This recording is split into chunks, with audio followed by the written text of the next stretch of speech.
à tous, je vous retrouve aujourd'hui dans une nouvelle vidéo et on peut dire aussi sur une nouvelle chaîne parce que voilà, depuis le temps que je ne suis pas revenue sur YouTube, les choses ont un peu changé, ont un peu évolué aussi. Donc juste pour faire une petite aparté avant de vous présenter donc, tous les romans que j'ai reçus depuis un certain temps.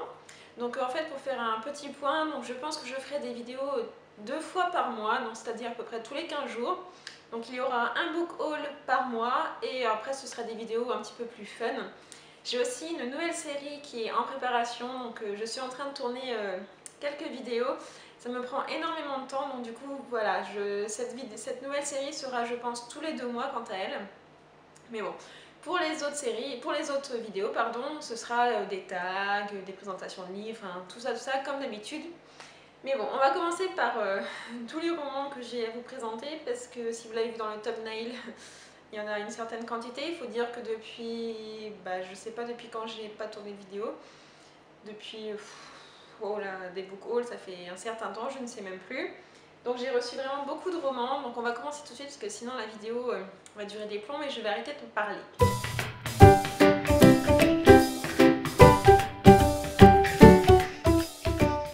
Tout d'abord, je remercie Chloé. Malheureusement, Chloé a quitté la blogo et l'univers Booktube aussi pour des raisons que je comprends. Mais avant de partir, elle m'a quand même donné très envie de découvrir une série qui est Emma de Kaoru Mori. Donc voilà. Donc j'avais déjà acheté le tome 1 et le tome 2 donc en occasion sur Press Minister. Et en fait, elle vendait son tome 3, donc j'ai sauté sur l'occasion. Donc voilà. C'est une série en 5 tomes, en fait c'était des mangas séparés et là en fait ce sont des intégrales de 5 tomes je crois. Donc ça coûte à peu près 18 €. Donc j'ai dévoré le tome 1, j'ai dévoré le tome 2. Dès que j'ai reçu le tome 3 je l'ai dévoré et je ne pouvais pas attendre. Donc du coup j'ai acheté l'intégrale 4 et 5.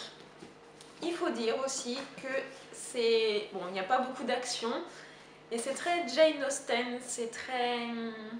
Je sais pas, c'est romantique, les dessins sont magnifiques et les couvertures aussi. Et voilà, j'ai vraiment très hâte, je me suis beaucoup attachée à Emma qui est un personnage très doux, elle a pas mal souffert. Et voilà, je trouve que les dessins mais ils sont juste magnifiques. C'est une auteure japonaise qui fait son histoire à Londres et je trouve ça vraiment très très bien.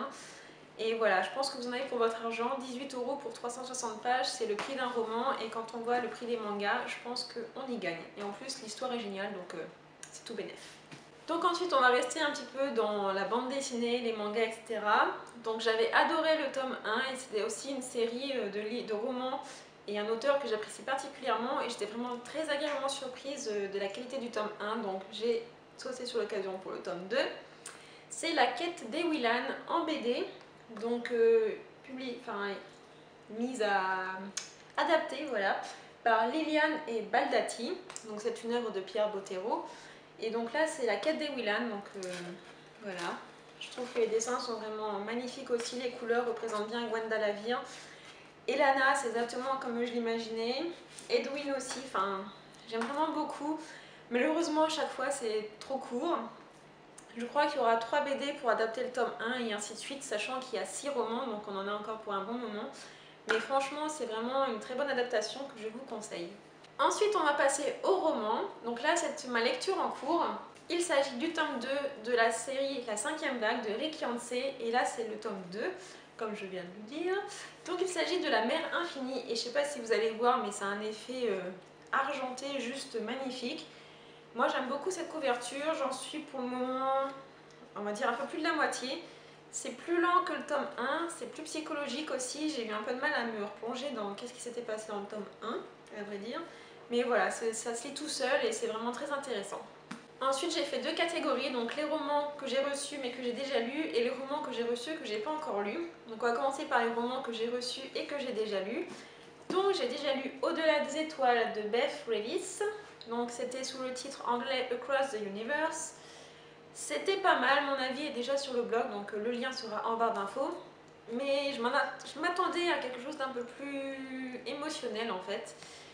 Le concept est très bien, on sent que l'auteur s'est vachement renseigné sur tout ce qui est science-fiction, mais il m'a manqué un petit truc. Ensuite j'ai reçu Boys Out de Raya Harum, donc publié chez Black Moon. Donc là c'était le gagnant des internautes du tremplin Black Moon. Donc je l'ai lu, c'est une dystopie en fait où les hommes ne servent juste qu'à procréer et les femmes en fait ont pris le pouvoir. Le concept est vraiment très bien. La tournure du départ j'ai beaucoup aimé, mais l'héroïne au fur et à mesure je l'ai de plus en plus détestée et à la fin je la supportais plus. C'est pas mal, mais il y a quand même certains aspects qui m'ont un petit peu choquée. Mais bon, ça se lit bien, mais pour moi c'est pas un coup de cœur, il me manque pas mal d'informations. Ensuite, dans la collection R, j'ai reçu Jalousie, donc Liaison dangereuse de Shane Olin, ou Olin, je ne sais pas comment ça se dit. J'adore la couverture. Alors non, ce n'est pas du new adulte, c'est un thriller young adulte, même si la couverture pourrait faire penser à du new adulte, mais en même temps je trouve qu'elle est plutôt soft. Et ça n'a rien à voir avec du new adulte, il n'y a pas de scène de sexe choquante ou quoi que ce soit. C'est un bon thriller, mais bon, comme j'avais déjà lu pas mal de thrillers young adultes autres, je trouve que voilà, c'est pas très original. Les personnages sont des personnages attachants, mais sans plus, et j'aurais aimé que l'auteur aille plus dans le côté psychopathe. Mais bon, ça c'est quand même bien lu. Ensuite, j'ai reçu de la part de Hachette, donc la saga Waterfire, le premier tome Deep Blue, donc c'est sur les sirènes. Oui, les sirènes arrivent enfin en France dans le young adulte, et franchement, je trouve que Hachette a vraiment bien joué parce que c'est vraiment une très bonne série sur les sirènes. Il y a vraiment beaucoup de mythologie, ce que j'attendais pour un livre sur les sirènes, ce qu'on peut du moins s'attendre avec l'Atlantide, tout ça, et bien on le retrouve là-dedans. Il y a un vocabulaire très particulier par contre. Bon, il y a un glossaire à la fin, mais voilà, il faut quand même s'adapter. La couverture est juste magnifique. C'est un petit peu un côté Disney, un petit peu la petite sirène, vous voyez. Mais franchement, j'ai vraiment beaucoup aimé, je lirai le tome 2 avec plaisir. Ensuite, j'ai reçu Endgame, l'appel de James Frey et de Niels Johnson Shelton. Donc bon, je pense que ce roman, on en voit assez souvent, notamment sur Facebook. Je pense que vous en avez beaucoup entendu parler aussi peut-être. Et franchement, je comprends pourquoi on en parle. Il y en a qui comparent ça à Hunger Games, parce que c'est un jeu qui aura qu'un seul vainqueur, etc. Mais la comparaison s'arrête là. C'est très particulier comme roman. C'est young adulte, mais je dirais adulte aussi, parce que c'est quand même assez violent.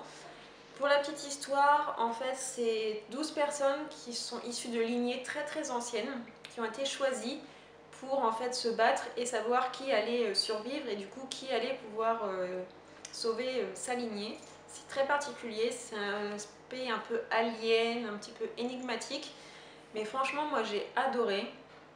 C'est un petit peu long parfois parce que bon, il fait quand même presque 460 pages, mais franchement c'est haletant, c'est stressant, il y a des scènes assez violentes, on se prend d'amitié pour certains personnages, qu'on suit en fait plusieurs personnages à chaque fois, c'est des points de vue différents.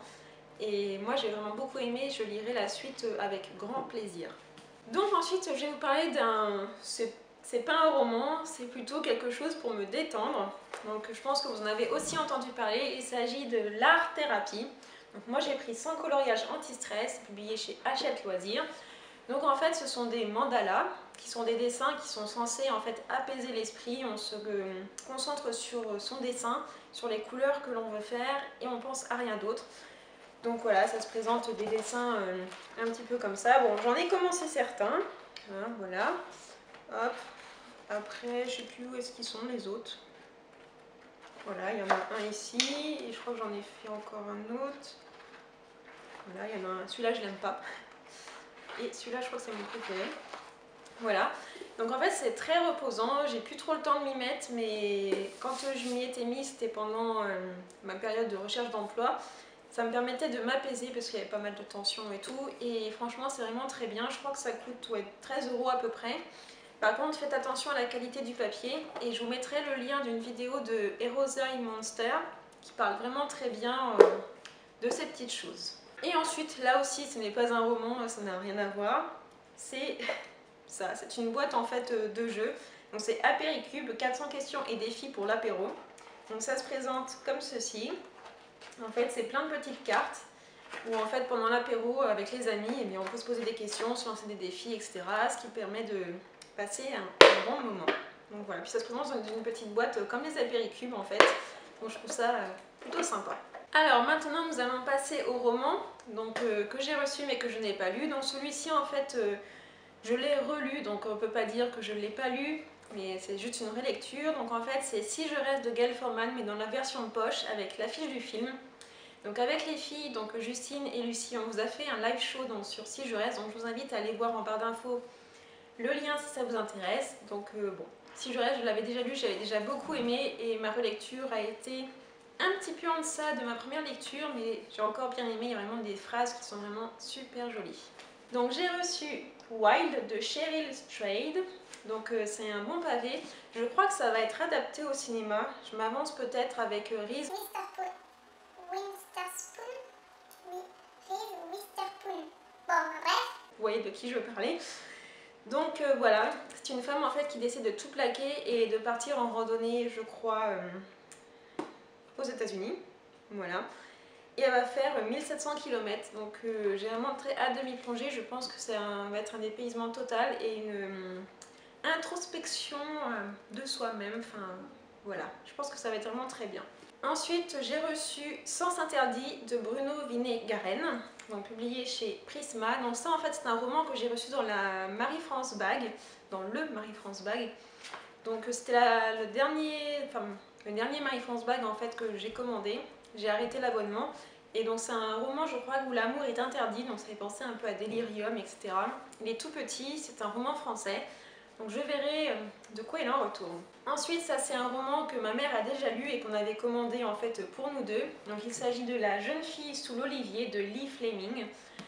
Donc voilà, ça se passe en Crète, mes parents sont partis en Crète, je suis partie en Crète avec une amie. Elle m'a dit qu'on retrouvait en fait des paysages ou des villes qu'on avait visitées. Donc j'ai vraiment très hâte de m'y mettre, j'adore la couverture et voilà, je pense que là aussi ça va être un dépaysement total. Ça se passe pendant la Seconde Guerre mondiale. Et on n'en parle pas assez souvent, mais il n'y a pas que la France, les pays de l'Est qui ont été touchés, mais aussi les autres pays, donc je pense que ça va être très intéressant. Ensuite, un tome 3 et un dernier tome d'une série que j'attendais avec grande impatience, mais c'est une série très complexe où il faut beaucoup de temps pour lire, ce qui n'est pas le cas pour moi en ce moment. Donc le tome 3 de la série, donc comment ça s'appelle déjà? Le livre perdu des sortilèges. Donc Le nœud de la sorcière de Deborah Harkness. Donc voilà, c'est un bon pavé qui fait encore plus de 500 pages, 560 pages. Mais franchement, les deux premiers tomes étaient vraiment très très bons. Il faut aimer l'histoire, il faut aimer l'Angleterre, il faut aimer les vampires et les sorcières. Mais franchement, c'est... Voilà, j'ai très hâte de m'y mettre, mais malheureusement, je ne sais pas quand est-ce que je vais pouvoir le lire. Là aussi, c'est un tome 3 que j'attendais avec beaucoup d'impatience et je pensais pas que c'était un pavé comme ça. Il est énorme, il fait presque 650 pages, c'est hallucinant. Il s'agit de Cress, de la saga Les Chroniques lunaires de Marissa Meyer et la couverture est juste trop belle. Ça c'est en embossé, donc c'est-à-dire que c'est en relief. Il est énorme et j'ai vraiment trop hâte. Là aussi, je pense que ça va être ma prochaine lecture, après la 5e vague. Mais oh, j'ai trop hâte. Les deux premiers tomes étaient des coups de cœur, donc comment vous dire que la barre est très très haute. Ensuite, c'est un roman que j'ai reçu de la part de chez Hachette et il est tombé, je crois, le 30 octobre, donc c'était juste parfait pour Halloween. Je ne l'ai pas encore lu, mais le timing était parfait. Il s'agit de Hansel et Gretel, la terrifiante et le sanglant destin de Hansel et Gretel. C'est un hardback qui est vraiment très très très joli. La couverture en noir et blanc, je suis fan. Donc voilà, il se présente comme ceci. Hop, voilà, il est trop joli, des petits corbeaux, un sommaire. Et il y a plein en fait de petits chapitres comme ça qui sont... Les dessins sont juste mais superbes. Je ne l'ai pas encore lu, je crois que j'ai eu des retours plutôt mitigés. Mais rien que pour l'objet, franchement, je suis totalement fan. Ensuite, donc, j'ai reçu de la part des éditions Robert Laffont. Donc là, c'est un roman pour adultes et c'est même un thriller. Mais c'est une auteure qui écrit dans le young adulte et qui a notamment écrit la série Caleb. Il s'agit de Ingrid Desjours, Tout pour plaire. Et j'ai eu la chance de rencontrer l'auteure quand elle est venue à Rennes pour une dédicace. Donc j'ai eu droit à une petite dédicace. C'est vraiment une auteure très très gentille, très charmante, très cultivée, qui est très agréable à écouter. Et voilà, je sais que ma mère aussi va lire ce roman, elle avait très hâte que je fasse une vidéo, comme ça je pourrais lui passer. Mais franchement, j'avais adoré Caleb. J'ai très envie de connaître aussi l'auteur, mais dans le thriller. Ensuite, toujours avec ma mère, donc nous avons acheté Une dernière danse de Victoria Hislop, et elle avait adoré cet auteur avec, comment c'était, L'île des oubliés, voilà. Donc il se passait là aussi en Crète. Là je crois que ça ne se passe pas en Crète, ça se passe en Espagne. Mais elle m'a dit qu'elle avait vraiment adoré. J'ai pas lu L'île des oubliés, même si je suis allée visiter l'île, donc qui s'appelle Spinalonga en Crète. Mais voilà, elle m'a dit que c'était vraiment un auteur qu'elle adorait, donc je lui fais confiance, j'ai très envie de le lire. Et enfin, donc là c'est un roman dont j'avais entendu parler il y a quelques temps sur Europe 1, donc c'était pour une chronique littéraire. Il s'agit de L'oubli de Emma Henley. Et en fait, pour la petite histoire, je trouve que c'est super original. C'est une dame qui en fait a la maladie d'Alzheimer, et tous les jours elle met des petits papiers dans ses poches avec ce dont elle se souvient dans la journée. Et le soir, elle regarde ces petits papiers et tous les soirs, elle trouve un petit papier qui dit « Elisabeth a disparu ». Donc elle se dit, comme elle a Alzheimer, elle ne se souvient plus qui est Elisabeth, mais comme elle le voit tous les soirs, elle se pose des questions. Et en fait, elle va partir à la recherche de Elisabeth, qui était apparemment son ancienne meilleure amie. Et je trouve ça vraiment très original. Apparemment, on fait une introspection dans la maladie d'Alzheimer. Je trouve ça super intéressant. Et là aussi, j'ai très envie de le lire. Bon, en fait, comme tous les romans que je vous ai présentés, mais... Donc voilà, mon In My Mailbox Book Haul gigantesque, gargantuesque, voilà, est terminé. J'espère que ça vous a plu. Donc je vous donne rendez-vous dans une prochaine vidéo Book Haul ou une autre. Donc le Book Haul, ce sera du coup dans un mois ou dans une autre vidéo. En attendant, je vous fais plein de gros bisous.